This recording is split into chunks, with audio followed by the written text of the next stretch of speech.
오늘 함께 나누실 하나님 말씀은 요한일서 4장 1절부터 11절까지입니다. 교재가 조금 잘못됐는데요. 6절까지가 아니라 11절까지를 읽도록 하겠습니다. 요한일서 4장 1절부터 11절까지 말씀을 저하고 여러분들이 한 절씩 교독하도록 하겠습니다. 사랑하는 자들아, 영을 다 믿지 말고 오직 영들이 하나님께 속하였나 분별하라. 많은 거짓 선지자가 세상에 나왔음이라.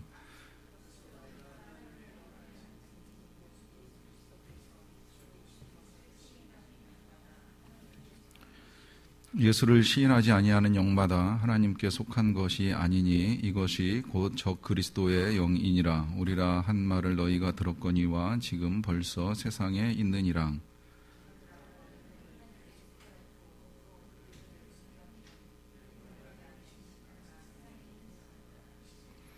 그들은 세상에 속한 고로 세상에 속한 말을 하매 세상이 그들의 말을 듣느니라.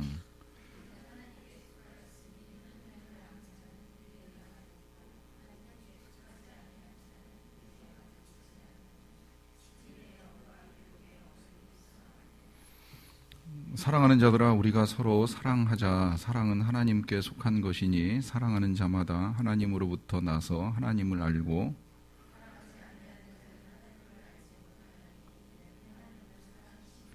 하나님의 사랑이 우리에게 이렇게 나타난 바 되었으니 하나님이 자기의 독생자를 세상에 보내심은 그로 말미암아 우리를 살리려 하심이라.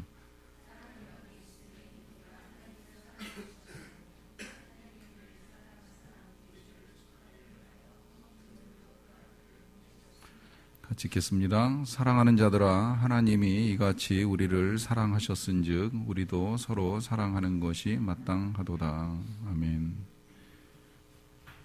지금 우리 교회가 속해 있는 교단뿐만이 아니라 우리나라의 이제 여러 교단들이 총회를 하고 있는 것으로 알고 있습니다. 우리 대한예수교 장로회 통합측인데요. 이 통합측 교단은 이제 작년 한 해 동안 총회 주제를 우리로 화해하게 하소서라고 하는 주제로 이제 이 화해를 시도하는 여러 가지 일들을 해왔는데 해온 여러 가지 일들 가운데 한 가지가 이제 이단을 해제하는 작업을 해온 겁니다.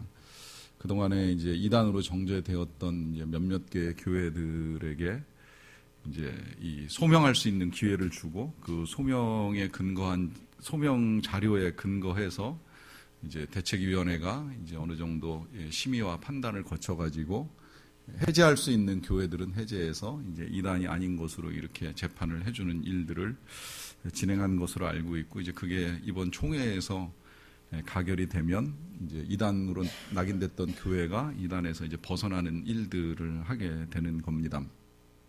화해 방편으로 진행이 되는데, 사실 뭐 저는 이제 어떤 교회가 그 이단 교회이고 또 이단에서 이제 해제되었는지에 대해서 솔직히 자세히는 잘 몰라요. 뭐 크게 관심을 가지지도 않았고, 또 왜 이단인지, 또 왜 이단성에서 벗어날 수 있는지에 대해서 뭐 들여다볼 시간 자체를 갖지 않았기 때문에 이제 잘은 모릅니다. 다만 이제 알 수 있는 거 그 한 가지는 뭐냐면, 되게 이제 그런 이단들이 가지고 있는 이제 특성, 이단이라고 간주되는 특성 가운데 한 가지는 그들에게서 보편적으로 이제 이 예언이나 능력 같은 것들이 나타납니다.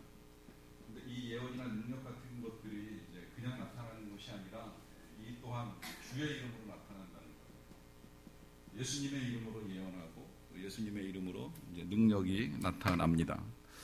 그런데 진짜 이 능력이 나타나거나 예언이 선포된다고 해서 이게 진짜 다 선한 것이냐, 다 옳은 것이냐, 다 진리이냐, 다 주님께로부터 온 것이냐, 그리고 그 일을 하는 뭐 목회자가 되었던 성도가 되었던 아니면 교회가 되었던 이게 진짜 주의 뜻에 합당한가에 대해서는 이제 의문이 제기되는 겁니다. 그래서 그 의문 가운데에 아니다라고 하는 이제 판단이 내려지면 이제 이단이 되기도 하고 아닌 것이 되기도 하는데, 이게 실은 이제 저하고 여러분들이, 특히 여러분들이 금년에 저한테 제일 많이 들은 말씀이 아닐까라고 하는 생각이 들더라고요. 주의 이름으로 다 할 수 있는 일들, 주의 이름으로 예언하고 주의 이름으로 능력을 행하고 병을 고치고 하는 이 많은 일들을 할 수 있지만 주의 이름으로 그 많은 것들을 한다고 하더라도 그게 다 주님 뜻에 합당한 건 아니라는 거예요. 그렇게 행한 사람들을 향하여 예수님이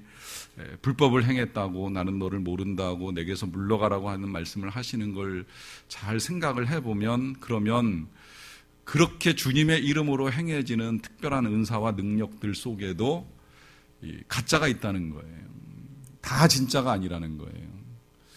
그래서 이 진짜냐 가짜냐라고 하는 게 이제 진짜 참 어려운 문제가 됩니다. 이게 어려운 문제이면서 또 중요한 문제이다 보니까 제가 이제 2달 동안 주일날마다 나는 진짜인가 가짜인가, 진짜 그리스도인인가 가짜 그리스도인인가, 이제 이 주제를 놓고서 말씀을 나누는 일을 했는데, 이 문제가 실은 이제 우리 시대에만 분별해야 될 문제가 아니라 이미 오래전부터 계속 문제가 되어왔던 거예요.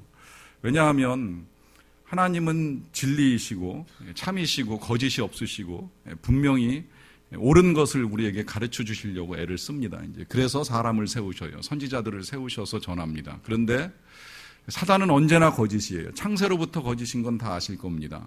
하나님이 먹지 말라 분명히 말씀하셨는데 이제 거짓말로 유혹을 하잖아요. 먹지 말라 하시더냐 하면서 사람의 마음속에 거짓말을 할 수 있는 가능성을 불어넣어주고 사람들이 거짓말하게 만들고 그 거짓말을 이용해서 그래 먹어도 돼 결단코 죽지 아니하리라 라고 하면서 거짓말로 미혹해서 죄짓게 만들고 그 죄 가운데 사망에 빠뜨리는 게 사단의 일입니다. 이 일이 창세로부터 시작해서 하나님의 사람이 세워질 때마다 계속 반복되어 왔어요. 그래서 예레미야가 사역하던 시대에 이스라엘이 멸망한다 하는 하나님의 말씀을 전하니까 거짓 선지자들이 똑같이 등장해가지고 아니다, 절대 안 망한다, 우리는 안 망한다, 우리가 왜 망하냐, 우리가 하나님을 섬기는데 왜 망하냐라고 하면서 평안의 복음을 전하는 일들이 일어났습니다. 이와 같은 일들은 교회가 세워진 이후에도 달라질 것이 하나도 없어요. 왜냐하면 사단은 끝없이 교회를 허물고 또 이 하나님의 뜻을 거스르게 만들고 인간으로 하여금 죄를 짓고 하나님을 떠나게 만드는 것이 존재의 목적이기 때문에 끊임없이 거짓을 통해서 하나님의 백성들을 미혹하려고 하는 일들을 계속 이제 진행해 옵니다. 이제 그 일이 요한 사도의 시대에도 워낙 많이 일어나다 보니까 이제 요한 사도가 당부를 하는 거예요. 분별해야 된다. 그 분별하는 거를 이제 오늘 본문에서는 이제 제가 그냥 미혹의 영과 진리의 역으로 이제 표현을 했고요. 이건 본문 속에 나오기 때문에 이제 이렇게 용어를 사용을 할 수 있고, 그 전에 이야기했던 걸로 보자라고 하면 우리가 일정의 이제 하나님께 속하지 않은 자라고 하는, 속하지 않은 거죠. 하나님께 속하지 않은 자하고 그 다음에 하나님께 속했냐라고 하는 것을 가지고 표현을 했어요. 하나님께 속한 자. 이거를 오늘 본문에서는 세상에 속한 자라고 하는 용어가 나오고요. 그 다음에 하나님께 속했다라고 하는 표현은 이제 그대로 그냥 똑같이 이제 나옵니다. 그 외에도 이제 분별의 기준들을 우리가 조금 보기는 할 터인데 일단 여러분들이 이렇게 접근을 하셨으면 좋겠습니다. 물론 때때로 우리가 이제 이 분별이 필요하기 때문에 오늘 성경이 우리에게 가르쳐주는 분별에 대해서 저하고 여러분들이 배워나가는 일을 하기는 할 터인데, 이게 지금 분별을 하려고 하다 보면 항상 이제 이 판단하고 정죄하는 일이 꼭 뒤따라요. 이제 그러다 보니까 다툼이 생기고 분열이 생겨서 우리로 화해하게 하소서라고 하는 이런 이제 주장을 다시 하는 일들이 일어나게 되는데, 항상 이 분별함에 있어서 그래서 주의해야 될 것이 뭐냐면 남을 보기 전에 나를 먼저 볼 수 있어야 된다는 거예요. 나는 진짜인가 가짜인가, 내가 진짜 그리스도인이라고 하는 주제를 가지고 우리가 다룰 때에 저 사람이 진짜야 가짜야 판단하기 시작하면 우리가 시험에 들고 우리가 교만해질 가능성이 굉장히 커집니다. 말씀은 항상 내가 먼저 들어야 되는 말씀이기 때문에 내가 진짜인가 내가 가짜인가, 내 안에 있어서 진짜 진짜인 요소는 뭐고 가짜인 증거는 뭔가 찾아서 가짜라면 버려야 되고 진짜라면 살려야 되니까 나한테 적용을 하셔야 된다는 거예요. 그러니까 오늘 이 분별이라고 하는 거를 배울 때에 시작하면서 좀 부탁을 드리는 건 언제나 내가 그럴 수 있다라고 하는 거예요. 성경은 늘 두 가지로 나누어서 이야기하잖아요. 알곡과 가라지를 이야기하고 또 양과 염소를 가지고 이야기하는데, 우리가 염소일 수도 있고 가라지일 수도 있다라고 하는 거를 전제해서 말씀을 같이 보는 일들을 해야 된다라고 하는 것입니다. 그래서 남을 분별하는 것도 필요하지만 나를 분별해서 내가 진짜 그리스도인으로 살아갈 수 있도록 바꿔가는 일들을 함께 하자는 취지에서 말씀을 드립니다. 일단 성경을 읽어 나가면서 좀 더 정리를 해보도록 하겠습니다. 요한일서 4장 1절부터 볼게요. 사랑하는 자들아, 영을 다 믿지 말고 오직 영들이 하나님께 속하였나 분별하라. 많은 거짓 선지자가 세상에 나왔습니다. 그래요. 자, 제일 먼저 당부하는 말씀은 사랑하는 자들아 그러면서 영을 다 믿지 말라 그래요. 여기서 영이라고 하는 거는 이제 사람을 통해서 나타나는 특별한 능력, 아까 이야기했던 이 능력이 예언을 할 수도 있고 병을 고칠 수도 있는 여러 가지 이제 영의 능력, 특별한 능력이라고 할 수 있는데, 이 특별한 능력을 다 믿지 말라는 거예요. 이 믿지 말라는 건 그것이 다 하나님께로 왔다고 믿지 말라는 거죠. 그것이 하나님께 속하였는지를 분별하라라고 하는 당부를 합니다. 왜냐하면 많은 거짓 선지자가 세상에 나와 있기 때문에. 이 거짓 선지자가 또 적지도 않아요. 많다는 거예요. 언제나 그렇습니다. 우리를 미혹하는 거짓 선지자가 많습니다. 어느 시대로부터, 예레미야 시대로부터도 그렇다는 말씀을 드렸죠. 그래서 예레미야 23장 16절 말씀을 하나 읽어보겠는데요. 만군의 여호와께서 이와 같이 말씀하시되 너희에게 예언하는 선지자들의 말을 듣지 말라.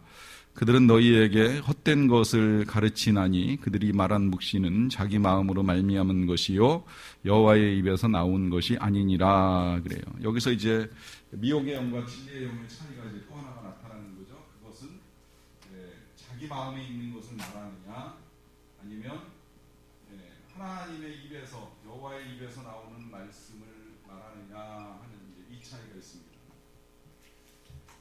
분별이 정말 어려워요.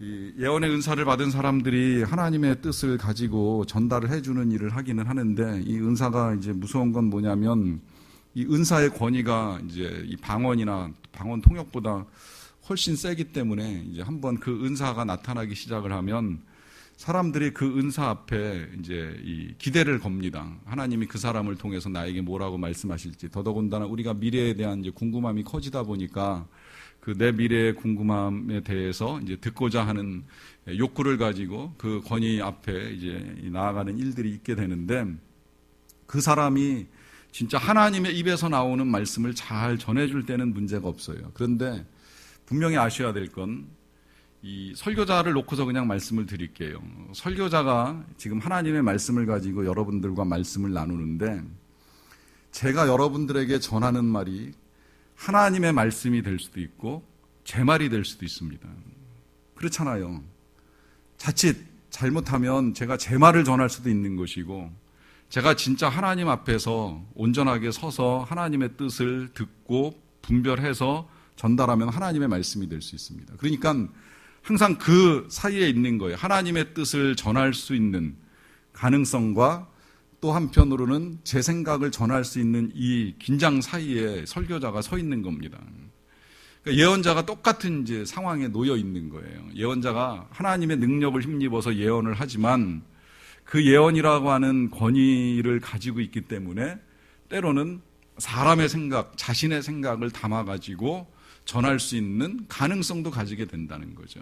그러니까 이제 자기 마음에 있는 것을 전할 수도 있고 여호와의 입에서 받은 것을 전할 수도 있기 때문에 이게 분별하는 게 굉장히 어려운 일이 되는 거예요. 일단 이것이 그렇게 쉽지 않다는 거를 이제 이해하시고서 그럼 어떻게 분별해야 되느냐는 문제가 이제 구체적으로 나오기 시작을 하는데, 일단 세상에는 거짓 선지자가 많이 있다는 걸 먼저 보시고 그 다음에 자 분별할 때 그럼 미혹의 영이 특징이 무엇이냐 먼저 요한일서 4장 3절을 보겠습니다. 예수를 시인하지 아니하는 영마다 하나님께 속한 것이 아니니 이것이 곧 적그리스도의 영이니라. 오리라 한 말을 너희가 들었거니. 그러니까 적그리스도가 오리라고 하는 말을 말씀하시는 거예요. 예수님이 마태복음 24장에서 말씀하셨어요. 이제 내 이름으로 와서 내가 그리스도라고 말하는 사람이 나타나게 될 것이다라고 하는 걸 예수님이 이제 마지막에 미리 말씀해 주시고 세상을 떠나셨기 때문에 그렇게 오리라고 하신 말씀을 너희가 들었거니와 지금 벌써 세상에 있다. 이 요한 사도의 시대로부터 지금까지도 계속 있는 거죠. 자, 여기서 이제 분별의 또 하나의 기준이 나옵니다. 그 분별의 기준은 무엇이냐라고 하면 예수를 시인하지 않는다. 다시 말하면 예수를 부인한다. 그러면 뭐 나중에 확인하겠습니다만은 뭐 어차피 나오는 거니까 정리하자면 이 미혹의 영과 진리의 영의 차이는 뭐냐면 예수를 시인한다는 거예요. 이게 차이입니다. 일단 이렇게 정리해 놓고 넘어가겠습니다. 자, 그 다음에 이제 그 세 번째로 요한일서 4장 5절 말씀입니다. 자, 그들은 세상에 속한 고로 세상에 속한 말을 하며 세상이 그들의 말을 듣느니라 그래요. 자, 여기 보시게 되면 이제 그들이 세상에 속한 고로 세상에 속한 말을 한다. 여기 이제 그 특징, 여기 이제 세상에 속했다는 표현이 나오는 거예요. 세상에 속해 있기 때문에 그 다음에 이제 하는 일이 뭐냐면 세상의 말을 한다. 세상의 말을 한다는 건 뭐예요? 세상 방식이나 원리에 따라 이야기한다는 거예요. 그리고 거기에 따라서 세상이 그들의 말을 듣는다라고 했을 때에 이 세상은 결국 뭐예요? 이 세상은 하나님께 속하지 않은 사람들을 의미하는 겁니다. 하나님께 속하지 아니하였으니까 결국 어떻게 돼요? 세상의 원리나 세상의 방식을 따라가요. 이게 미혹의 영의 특징이에요. 세상 원리, 세상 방식을 따라가는 것.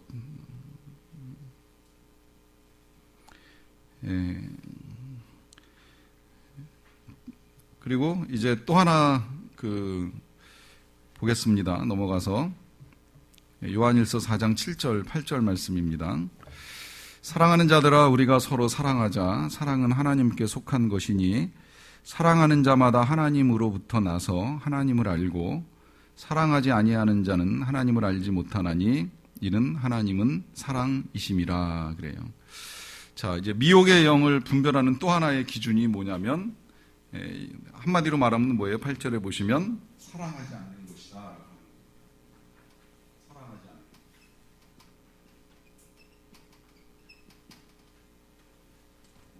미리 말씀드리자면 사실 이것 때문에 이제 본문이 좀 늘어났어요. 처음에는 1절부터 6절까지만 이제 보려고 하다가 분별을 무엇으로 할 수 있는가를 이제 계속 찾아 나가다 보니까 결국 요한 사도가 우리에게 가르쳐주는 분별의 기준은 한 가지더라고요.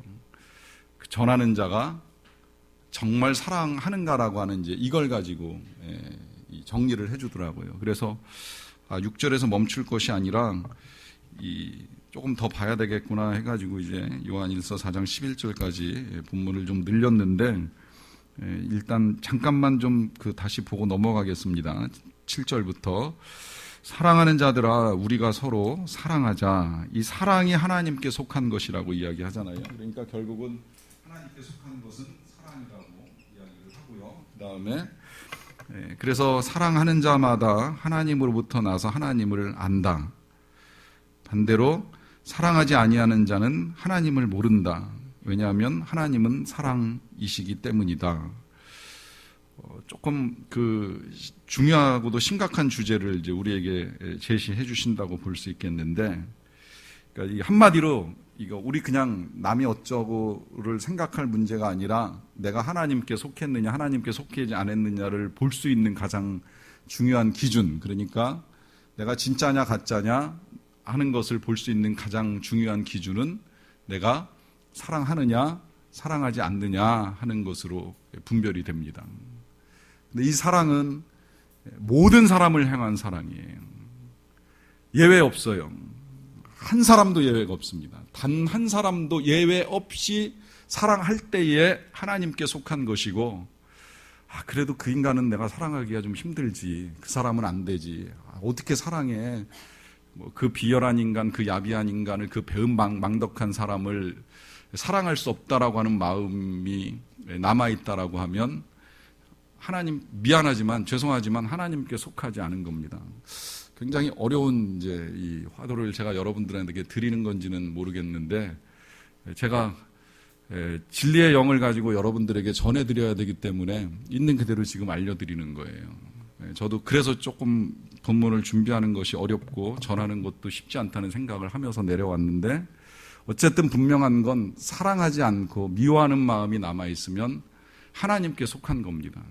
속하지 않은 겁니다. 하나님께 속했으면 사랑할 수 있습니다. 이제 왜 그런가를 조금 있다가 좀 더 보고 풀어나가도록 할 테니까 좀 무겁고 부담스러운 마음일지라도 끝까지 진리의 귀를 기울여 주시기를 부탁을 드립니다.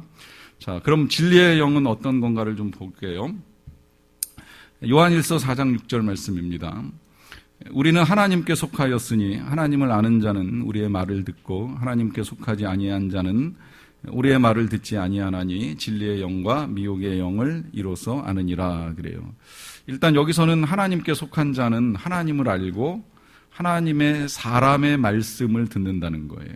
여기 우리는 하나님께 속하였기 때문에 하나님의 속한 자는 하나님을 알고 또 우리의 말을 듣고 하나님께 속하지 아니한 자라면 그 하나님의 사람 요한의 말을 들을 필요가 없다고 생각하겠죠.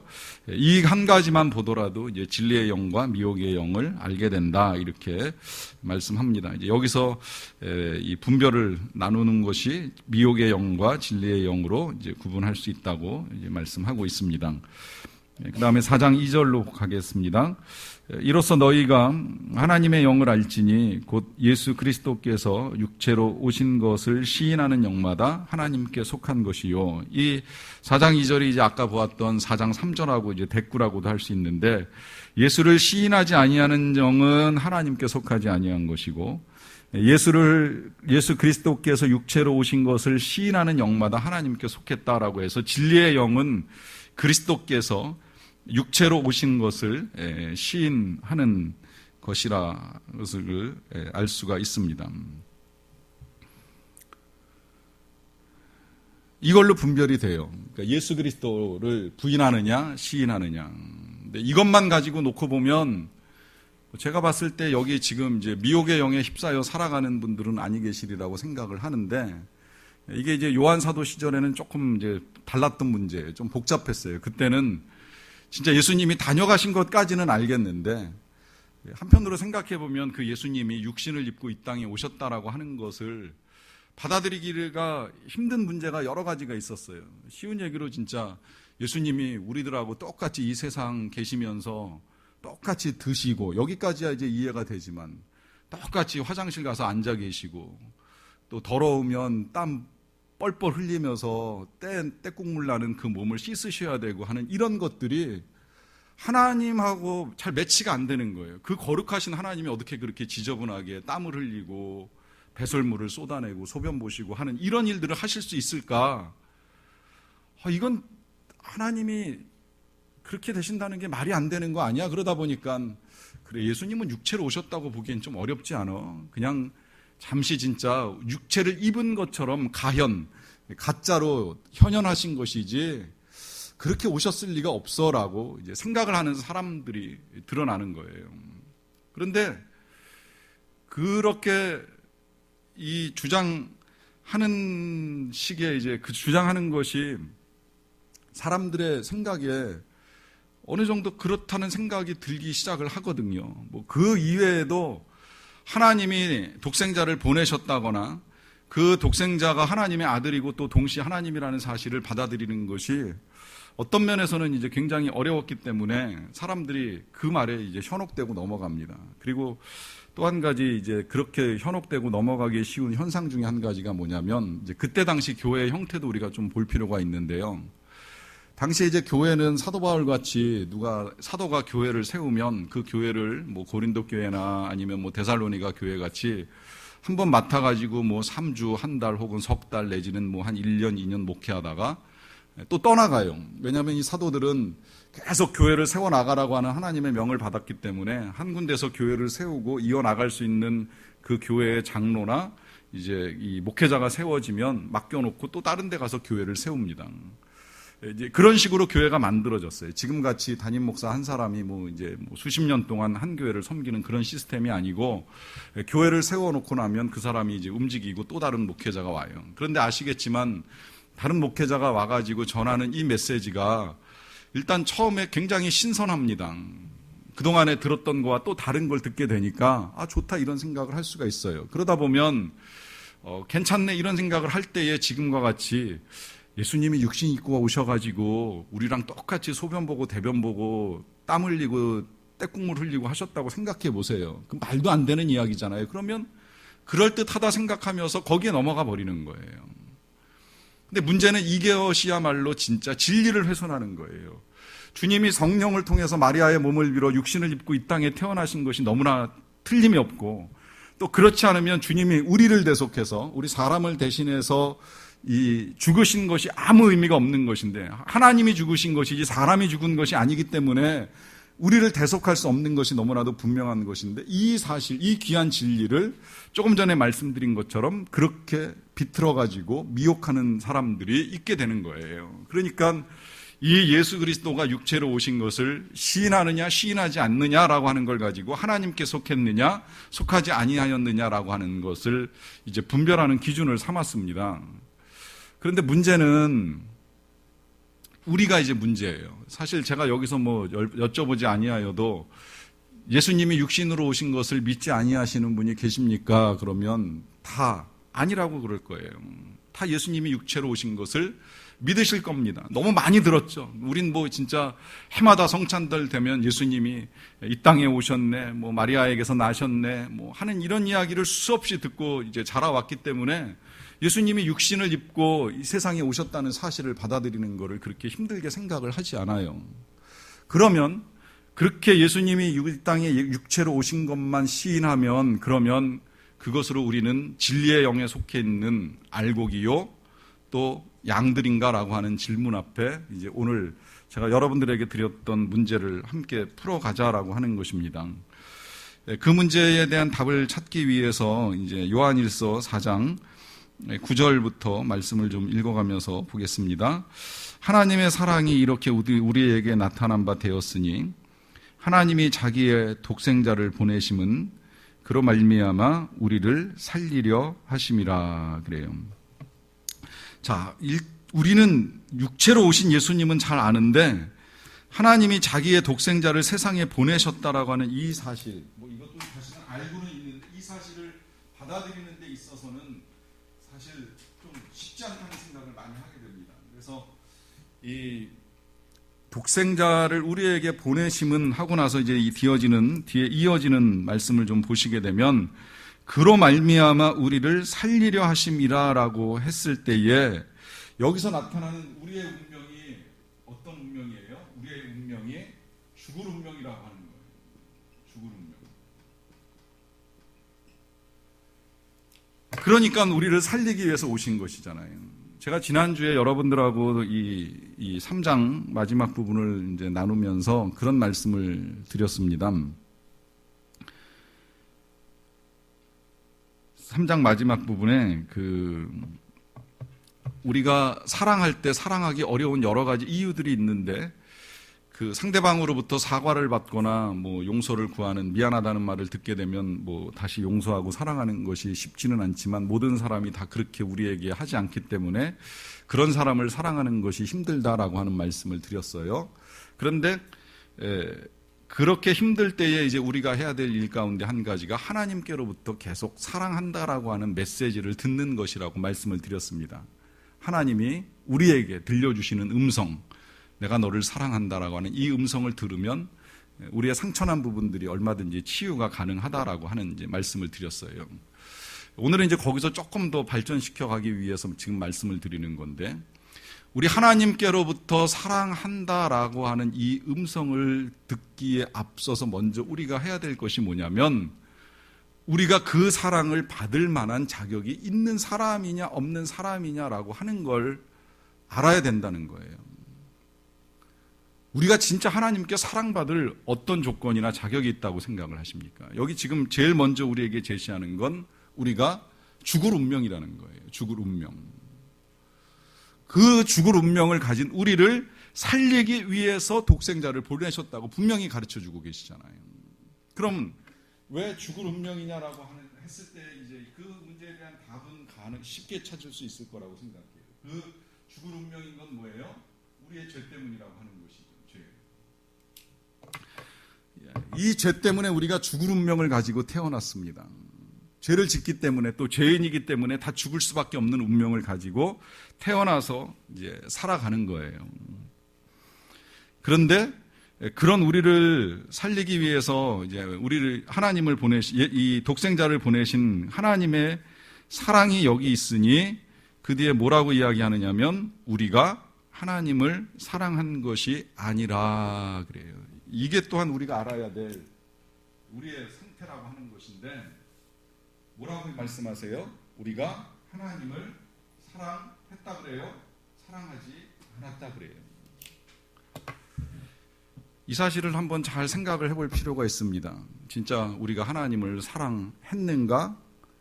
거기서부터 시작해서 또 지금도 사랑하고 있는가? 이 세계의 그 어떤 누구도 먼저 하나님을 사랑한 사람은 단 한 사람도 없습니다. 또 그럴 수도 없고 불가능해요. 하나님이 먼저 사랑으로 빚어주시고 만들어 놓으시기 전까지 하나님을 사랑하기는커녕 실은 하나님을 알지도 못하고 살아가는 거지요. 더더군다나 제가 어제 쓴 일기를 보신 제 나눔방의 사람들은 보셨겠지만 제가 어제 뒤늦게 깨닫게 된 사실이 우리는 하나님과 동행할 수 없는 존재라고 하는 사실을 깨닫게 된 겁니다. 본성상 그렇게 돼 있어요. 실은 하나님과 동행하는 걸 좋아하는 사람이 없습니다. 하나님과 동행하면 불편합니다. 왜냐하면 내 마음대로 하고 싶은 걸 못하거든요. 우리의 본성은 죄 짓고 싶어해요. 제가 훨씬 편안하고 제가 훨씬 즐거워요. 정말 하나님이 계신다는 거 우리가 가끔 한 번씩 생각을 하지만 그럼에도 불구하고 하나님이 계시거나 아니 계시거나 내가 하고 싶은 대로 말하고 험담하고 욕하고 비난하고 미워하고 짜증내고 저주하고 분노하고 하는 이 모든 일들을 하는 게 훨씬 쉽고 편한 본성을 가지고 살아가요. 이와 같은 우리가 하나님과 동행하며 살아가는 건 불편한 일이 될 수밖에 없는 거예요. 그러니까 동행하기 위해서 이것도 해보고 저것도 해보자라고 이야기하지만 그걸 우리가 쉽게 못하는 건 동행하는 것 자체가 내 삶에 불편함으로 다가오기 때문이라는 거죠. 그런 우리가 하나님을 먼저 사랑했다? 있을 수 없는 일이에요. 하나님이 먼저 사랑해 주신 거예요. 우리는 날 때부터 실상은 하나님에게 무관한 사람들이었어요. 무관심한 사람들이었었죠. 하나님이 우리에게 관심을 가져주셨기 때문에 우리가 믿음의 가정에서 태어나기도 하고 모태신앙으로 성장하기도 했을 뿐이지 실은 그렇게 성장하는 과정 중에 잘 생각해 보세요. 그 긴 인생을 사는 동안 얼마나 하나님께 관심 가지고 살아왔는가. 우리가 늘 듣잖아요. 사랑은 관심이다. 그러면 정말 그 사랑하는 하나님께 얼마나 관심 가지고 살아가고 있느냐라고 했을 때 저 자신도 자신 있게 대답을 할 수가 없습니다. 하나님보단 제 일에, 제 목회에, 제 교회에 관심이 많지 하나님께 그렇게 관심 못 가져요. 그러니까 우리가 하나님을 사랑하는 것이 아니라고 하는 이 말씀이 너무나도 분명한 거예요. 뭐 어쩌다가 진짜 하나님을 조금 알게 되면서부터 마음에 갇히기 생겨가지고 회개하지만 실은 그것도 내 죄를 깨닫는 영을 하나님이 주셨기 때문에 가능한 일이지 거룩함을 사모하는 마음을 하나님이 주셨기 때문에 가능한 일이지 우리는 본성상 하나님을 사랑할 수 없는 죄된 본질을 가지고 태어난 인생들이라고 하는 것입니다. 그런데 문제는 뭐냐면 그런 우리들을 하나님이 사랑하사 우리 죄를 속하기 위해서 이 문제를 다 해결하기 위해서 하나님이 사랑하시고 죄를 속하기 위해서 화목제물로 그 아들을 보내셨다 그래요. 조금 더 하나님의 깊은 사랑을 깨닫기 위해서 여러분들에게 이런 질문을 좀 드릴게요. 요 앞에 그 공원에 나가 보시면 그 개미떼가 이렇게 기어가는 거를 혹시 보신 분들 계세요? 열심히 기어갑니다. 시간 되시면 나가셔서 좀 찾아서 보이시면 어젯밤 비에 혹시 개미집이 무너지지 않았나 이렇게 좀 살펴보시고 구멍도 좀 잘 뚫어주시고 또 기왕이면 뭐 여기 과자라도 좀 사가지고 가셔가지고 이 과자가루나 빵가루도 좀 이렇게 뿌려주시고 하시면 좋을 것 같아요. 여러분들이 왜 그 일을 갑자기 목사가 시키나 이런 질문을 제기하실지는 모르겠지만 이 개미와 우리와의 관계가 하나님과 우리와의 관계 같은 관계라는 이야기입니다. 우리가 개미한테 관심 기울이지 않습니다. 또 관심 기울일 일도 없습니다. 그까지 개미가 어젯밤에 뭐 물에 떠내려갔던 뭐 굴을 더 깊이 파고 들어갔던 그게 우리하고 무슨 상관이 있어요? 그게 살아가지고 뭐 오늘 하루를 더 살든지 아니 살든지 우리한테 미치는 영향이 뭐가 있겠어요? 여러분, 우리의 인생이 하나님께 그런 존재라는 거예요. 우리가 오늘 하루를 더 살기 위해서 발버둥 치는 이 일이 하나님하고 생각해보면 아무 관계도 없는 일을 하고 있는 거예요. 우리 한 사람이 이 세상에서 정말 홍수 만나가지고 떠내려갔다고 한들 하나님한테 그 일이 그렇게 아까운 일이 될 것 같아요? 그 일이 그렇게 대단한 일이 될 것 같아요? 70여 명이 살아가는 이 지구상에서 한 사람쯤 사라진다고 해가지고 하나님이 그걸 왜 안타깝게 생각을 하셔야 될까요? 우리가 우리를 귀하게 여기니까, 나를 귀하게 여기니까 내가 배고플 때 하나님 나 먹을 걸 주세요. 내 집이 무너지면 하나님 이 집을 다시 세울 수 있게 도와주세요라고 울부짖고 매달리는 일을 하는 것이지, 하나님 편에서 봤을 때는 마치 한 마리의 개미를 보는 것 같이 우리가 하나님 앞에 그렇게 하찮은 존재일 수 있다는 거예요. 그런데 우리는 개미를 하찮게 여길 수 있을지는 모르겠지만 하나님은 우리를 그렇게 여기시지 않는다는 거예요.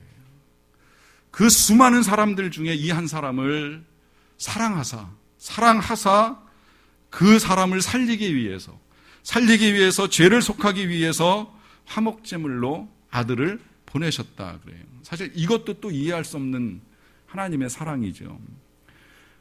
사람들이 그 도움을 요청할 때 취하는 태도들이 있습니다. 오늘부터인 걸로 알고 있는데 오늘부터 김영란법이 발효가 되면서 공직자들이나 학교 선생님들한테도 해당되는 거더라고요. 선생님들에게 3만 원 이상의 식사, 그 다음에 5만 원 이상의 선물, 10만 원 이상의 부조금을 이제 보내지 못하도록 하는 법이 발효가 됐습니다.